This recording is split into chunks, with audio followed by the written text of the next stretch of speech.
So what we have here is a failure to communicate. Bang! That's from Cool Hand Luke. Oh, and that wasn't interesting.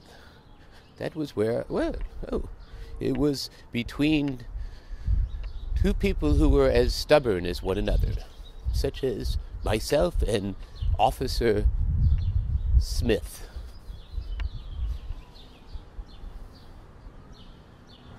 Yeah, it'd be interesting.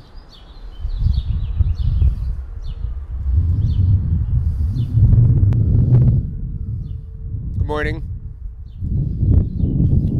I'm actually just telling my story about going to jail. I was in jail this past weekend. Well, this cop asked me for my ID. I was standing, waiting for the subway, the J Street station, 1 a.m. on Saturday. I was standing, and the cop comes up to me and says, "Are you okay?" Because I had actually danced a little bit before on the platform, and there were all these people watching me. And then he came along, and I stopped, and I thought, uh-oh, I'm in trouble. No problem. He just walked right on by. And then I said, well, I'm finished anyway. I'm tired. I'm going home.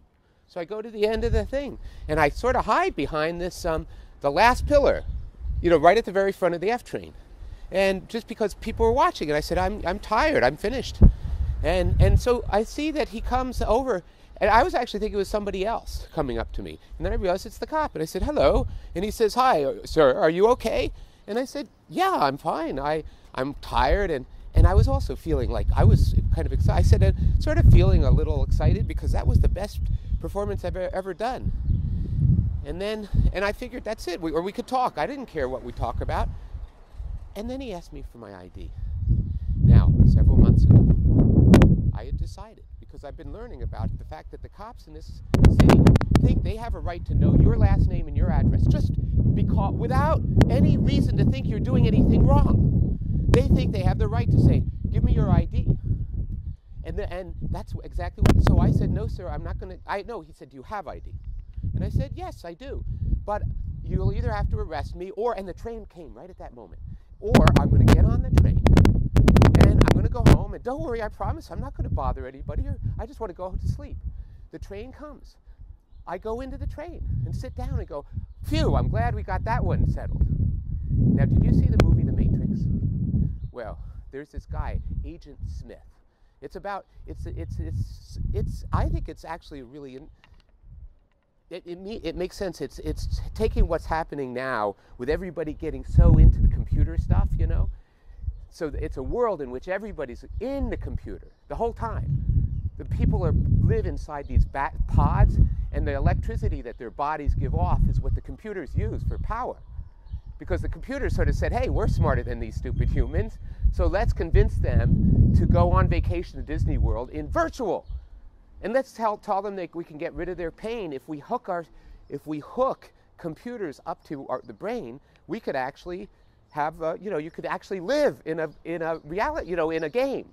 So anyway, that's the movie, and there's these guys, they're all called Agent Smith, and they all look the same. They all have something in their ear, and these sunglasses, And anyway, it almost looked like a scene out of that, because this guy, as the doors were closing, and as the doors just were about to close.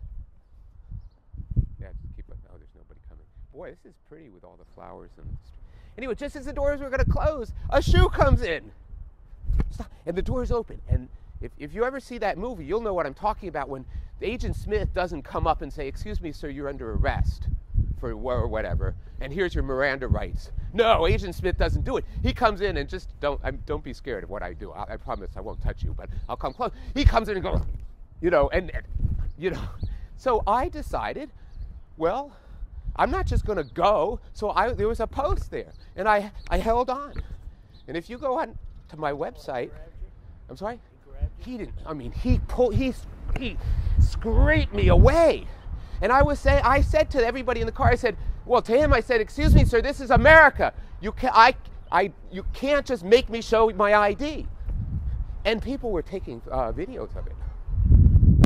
I haven't met any, I don't know who it is, but I'm going to go, I'm not sure what to do about it, but it was exciting, actually. And then I got to spend 12 hours. Well, it was total 16 hours. First 4 hours in the precinct holding pen. And then I went to that Brooklyn Detention Center.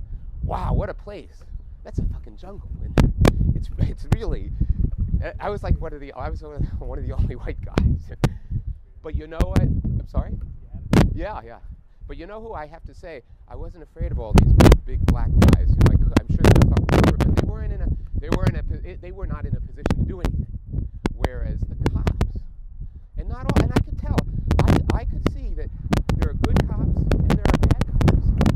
And I think that we need to have the good cops. If we had the people who are good cops, well, because we have this thing called the Fourth Amendment, which talks about the Miranda right, read your rights, warn your rights, you have a right to remain silent. We also have the thing of illegal search and seizure, saying, I want to know who you are. Freya, come with me. I mean, that's what happens in Iran, right? That's what happens in Libya or wherever. This is America. This is a place where you could say, look, I'm minding my own fucking business, and you have no fucking business getting into my private life just because you happen to have a quota. And I'll tell you. Yeah. Why?